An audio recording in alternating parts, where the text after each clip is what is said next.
And I'm Marisa Burke. We are seeing this all over our area this week as we fire up the furnaces to keep warm with all this cold weather. But in Hazleton, firing up the furnace proved dangerous for a family when their landlord converted from oil to natural gas.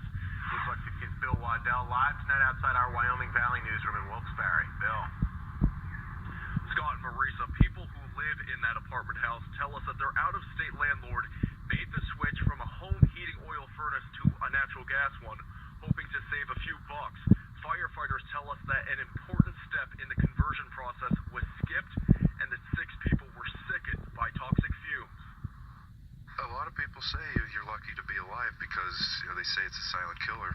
I guess I was just lightheaded from it. Gene Babula says he and his 18-year-old lab, Bella, are feeling much better in the fresh air after a scare inside this double-family apartment house on North Lee Court in Hazleton. Babula says he felt woozy, then for the first time, his carbon monoxide detector started screeching.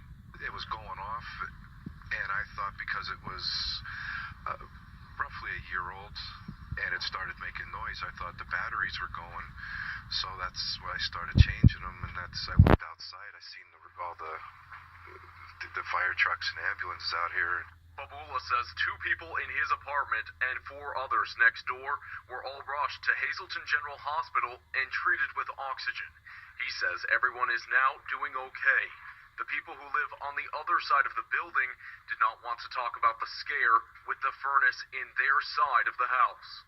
Hazleton's fire chief tells us that this dangerous situation likely could have been avoided if the building's owner would have had the chimney cleaned out and relined when the old home heating oil furnace was swapped out with a new natural gas furnace.